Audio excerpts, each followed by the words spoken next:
안녕하세요. 행복한 부자 레시피를 하고 있는 춘희 아줌마입니다. 안녕하세요. 행복한 부자 레시피의 막내 작가입니다. 예, 저희 영상 보시면서 구독, 좋아요 꾹꾹 눌러주시면 너무너무 감사하겠습니다. 네, 오늘은 어떤 주제를 가지고 이야기할 거죠? 싫어하는 사람 때문에 스트레스를 받는다면 이렇게 한번 해보세요 주제로 할 거예요. 7가지를 가지고 얘기를 할 건데 저도 책을 읽거나 많이 찾아보는데 이걸 딱 접하면서 야 이거 되게 괜찮다. 이거 7가지만 잘 활용하면은 내 마음을 추스리거나 상당히 괜찮다는 생각이 들더라고요. 네. 자, 그러면 저 오늘의 준비한 얘기들을 저희가 한번 이야기해보면서 각자 하나하나 좀 풀어보도록 하겠습니다. 첫 번째입니다. 모두가 당신에게 동의하지 않는 사실을 수용합니다. 만나는 모든 사람과 친해지고 싶은 마음은 이해하지만 그렇게 간단하게 될 수 있는 일이 아닙니다. 인도의 정치인인 발리바이 파텔은 자신의 의견에 반대하는 사람이 있을 수 있다는 사실을 인정하는 것이 문제 해결의 첫걸음이라고 설명합니다. 나쁜 사람이어서 동의하지 않는 것이 아니라 단순히 서로 다른 생각을 하고 있을 뿐이기 때문이라는 거죠. 심리상담사 겸 작가인 베버리 플렉싱턴은 사람들이 가진 각자의 행동 양식의 차이에서 오는 문제라고 설명합니다. 지배적인 성향이 강한 사람과 소심한 성향을 가진 사람이 있고 어떤 사람은 낙관적인 사고방식을 갖고 있지만 자기 자신을 현실주의자로 여기는 사람도 있기 때문입니다. 라고 이렇게 얘기를 하는데요. 그런 경험 있으신가요? 선생님도? 내가 이 말 A를 얘기하면 싫다. 꼭 B를 얘기하면 싫다. 댓글 거는 거. 네, 태클 거는 그런 사람도 있었나요? 많죠. 뭐 어떤 경험이 있으셨어요? 그냥 뭐 내가 이렇게 하자 하면 저렇게 하자. 내가 뭘 이렇게 뭐 제의하거나 이러면 항상 반대 의향이고 또 왜 그 뉘앙스도 있잖아. 뭘 하는데 계속 댓글 거는 사람. 나는 이렇게 하자 하면 저렇게 하자 하고 그런 사람이 있지. 그럼 두 번째는 어떻게 하면 좋을지 한번 읽어보기도 했습니다. 네. 두 번째는 다른 사람의 발언을 긍정적으로 해석하려고 노력하기입니다. 심리학자 수잔 크라우스는 사람들이 다르게 행동한다는 사실을 보려고 노력해야 한다고 말합니다. 당신과 뜻을 달리하는 누군가가 의도적으로 당신의 화를 돋운다고 해도 직접적으로 화를 내는 것은 지양하도록 해야 합니다. 그들의 의도를 선의적으로 해석하려고 시도해 봐야 합니다. 라고 얘기하네요. 아우 좋은 말씀입니다. 너무 좋은 글인데 저는 잘 안 됩니다. 같은 성격은 화를 낼 때는 그거 참지 말아야 되는데 잘 참다가 별거 아닌데 별거 아닌 일에 빵 터져가지고 내가 그래서. 이상하게 되는 그런 경우를 참 많이 했었거든요. 그러니까 이성적으로는 되잖아요. 막상 이렇게 그 어떤 상황에 부딪히면 저는 안 되는 것 같아요. 그렇죠. 그거는 누구나 똑같은 것 같아요.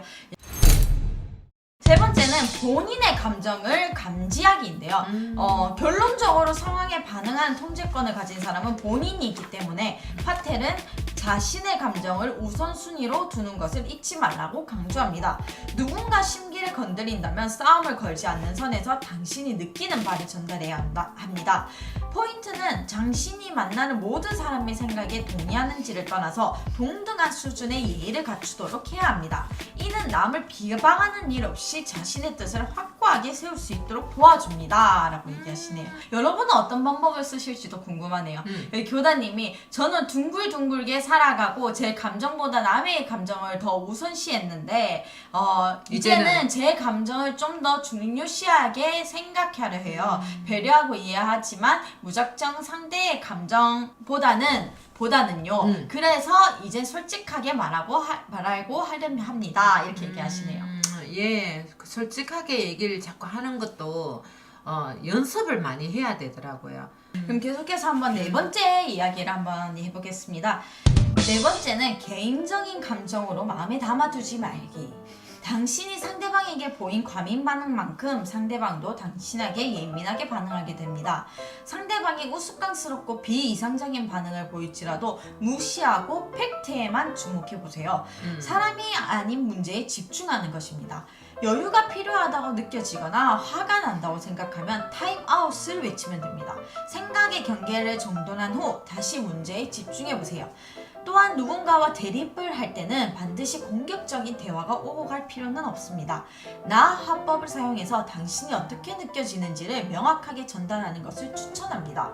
상대방이 당신의 말에 동의할 가능성이 커지며 더 나아가 자신의 생각하는 바를 당신에게 공유할 기회에 문을 열어줍니다. 라고 하지. 네. 이제 화가 나면 저도 이제 타임아웃을 외쳐라 이렇게 이야기를 하는데 저는 이 부분에 대해서 공감을 하는 게 이제 제가 삼촌에게 들은 말 중에 하나가 너무 화가 나고 이 사람과 말이 안 통한다라는 순간이 오면은 그때는 뭔가 물을 잠시 마시고 온다든지 아니면 화장실을 한번 다녀온다든지 이런 시간을 가지는 게 너한테 정말 도움이 될 거다라고 얘기를 했는데 실제로 그렇게 해보니까 도움이 많이 되더라고요. 조금 누구 삼촌은 니한테는 그 얘기했는데 내한테는 말해주는. 삼촌이라서 그런 거 아닐까요? 계속해서 한번 5번째 한번 읽어볼게요. 볼까요? 네. 5번째는 선택하기입니다. 가끔은 그냥 손을 놓는 것이 쉬울 때도 있다. 모든 문제가 시간과 에너지를 소비할 만큼 중요하진 않으니까 말이다. 파텔은 문제의 중요성을 따져보고 요령껏 선택하면 된다고 설명합니다. 시간이 지나면 해결되는지 아니면 더 심해지는지, 만약 후자의 경우라면 더욱 늦어지기 전에 해결하는데 에너지를 쏟는 것이 좋을 것이고요. 그렇지 않다면 시간이 해결해두도록 내버려 두고 다른 일에 집중하는 것이죠.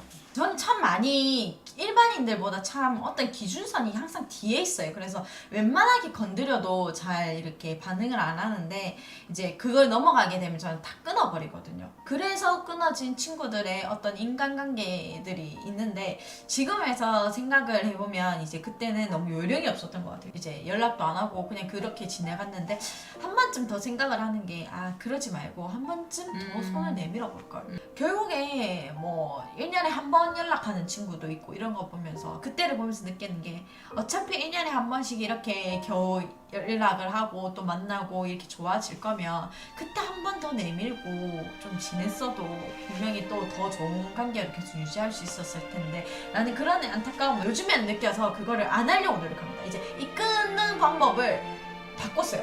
이제 끊지 않고 어떻게 해서든 조금 그거는 박수 보낸다. 계속 이제 유지하려고 어떻게 하면 좋을까 이런 생각들을 많이 하는 것 같아요. 그럼 계속해서 6번째에 대해서 이야기를 한번 해볼게요. 예. 6번째는 방어적인 사람이 되지 말기. 누군가 당신의 약점을 잡고 끊임없이 업신여겨도 절대로 방어적으로 행동하면 안 됩니다. 대신 스포트라이트를 상대방에게 비추고 지금 당신이 하는 일과 관련되어 뭐가 문제인지 캐물으세요. 당신을 괴롭히기 시작하면 공개적으로 그들을 지적하세요.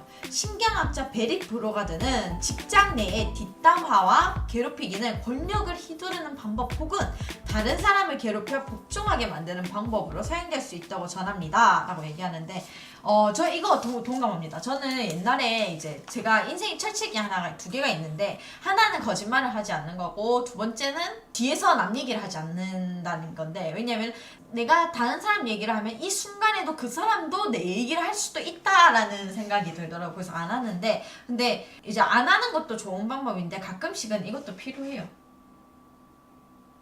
뒷담화가. 네.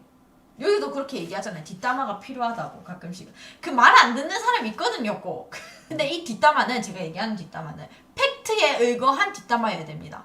그러니까 소문이나 가십거리를 만들기 위한 뒷담화가 아니라 그 부장님은 자기는 맨날 그것도 자기 제대로 일도 안 하면서 우리한테만 일 줘가지고 그 공 다 채려가 이게 만약에 얘기하는 거야. 에? 내한테 아니야 뭐 공을 무슨 가르쳐요.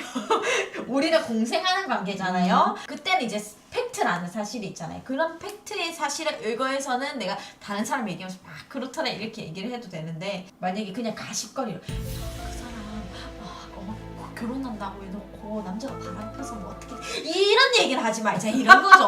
내가 하는 말은 뒷담화도 여러 종류가 있잖아요. 그럼 마지막으로 7번째에 대해서 얘기를 해볼게요.